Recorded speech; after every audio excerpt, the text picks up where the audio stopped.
Soit je deviens riche avec le trading, ou carrément je retourne à mon boulot de merde, où je vends des hot dogs. Salut les amis, j'espère que vous allez bien et que vous êtes en super forme.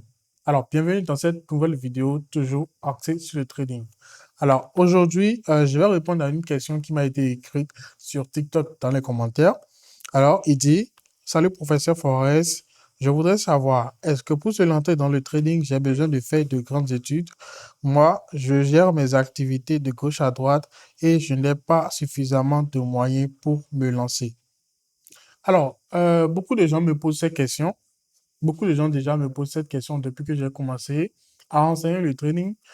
Plusieurs personnes qui viennent se former me disent, Coach, je suis intéressé par la formation, mais écoutez, je n'ai pas fait de grandes études. Est-ce que j'ai besoin d'être bon en maths? Est-ce que j'ai besoin d'avoir de très bonnes notes à l'école afin de pouvoir m'en sortir? Alors, je vous dis en même temps, non. Vous n'avez pas besoin de faire de grandes études pour pouvoir réussir. Les deux atouts dont vous avez besoin ici pour réussir dans le trading, c'est la persévérance et votre résilience. Lorsque vous avez ces deux en main, vous avez de très fortes chances de pouvoir réussir dans le domaine. Je vais vous donner une toute petite anecdote de Mark Fisher.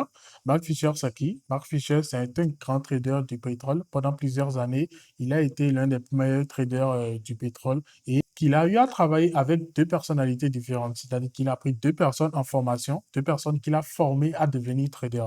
Alors, la toute première personne avait fait Harvard. Vous connaissez Harvard, grande école, fac de droit, super intelligent, super doué. La deuxième personne, quant à elle, était un vendeur de hot dog. Entre les deux, bien évidemment, à votre avis, qui aurait réussi? C'est le vendeur de hot dog qui a réussi. Pourquoi? Parce que la mentalité au niveau des deux était toute différente. Le sujet qui a fait Harvard se disait, pourquoi me stresser sur les marchés? Pourquoi me donner du mal à prendre des positions, à stresser, à attendre, à espérer, alors que j'ai fait une très grande école et avec mon diplôme, je peux avoir un boulot super bien payé qui me permet de gagner un salaire à 6 chiffres sur le mois sans pour autant me casser la tête sur les graphes.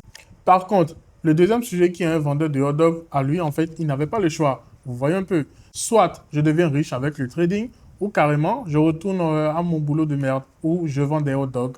Donc, avec tout le respect que j'ai pour les vendeurs de hot dogs, il a eu la psychologie, il a eu l'état d'esprit, le mental nécessaire pour pouvoir évoluer. Il a été persévérant, il a été résilient, il n'a pas abandonné, il a continué à travailler et aujourd'hui, il est devenu un très grand trader. Aujourd'hui, il fait des performances incroyables selon ce que nous dit, bien évidemment, Mark Fisher. Alors, la morale de l'histoire ici, c'est quoi? Vous n'avez pas besoin de faire de grandes études. Vous n'avez pas besoin d'être bon à l'école avant de vous lancer dans le trading, avant de pouvoir réussir. Lorsque vous vous lancez dans le trading, vous avez besoin d'être résilient, vous avez besoin d'être persévérant, d'avoir un mental de fer et une psychologie à toute épreuve.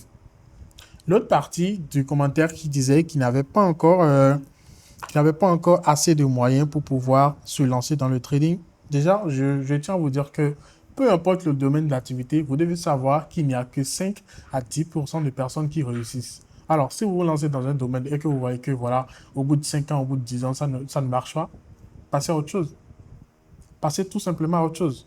Et si vous n'avez pas encore les moyens de pouvoir investir, je vous en prie, épargnez, économisez, mettez de l'argent de côté. Donnez-vous les moyens de réussir. Serrez la ceinture pendant 6 mois, 1 an, mettez de l'argent de côté pour pouvoir faire un dépôt conséquent, pour pouvoir commencer à travailler ou pour vous payer une très bonne formation qui vous permettra d'avoir les informations nécessaires pour pouvoir réussir en fait dans le domaine. Alors, moi personnellement, lorsque j'ai commencé, j'étais encore étudiant et je faisais des petits jobs, je faisais des petits travaux. J'étais encore aussi à l'époque où je faisais des petits travaux, je faisais des petits jobs pour pouvoir avoir un peu d'argent de gauche à droite pour pouvoir investir. Et il n'y avait pas de femmes. Il n'y avait pas de femmes, il n'y avait pas de boîte de nuit, il n'y avait pas de sortie, il n'y avait pas de resto, il n'y avait rien du tout. C'était moi enfermé dans mon appartement. Je tradais du matin au soir et j'allais au cours et je revenais et c'était la routine.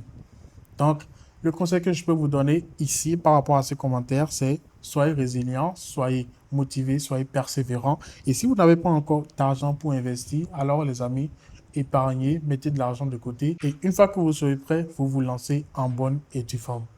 Alors, j'espère que vous avez aimé cette vidéo.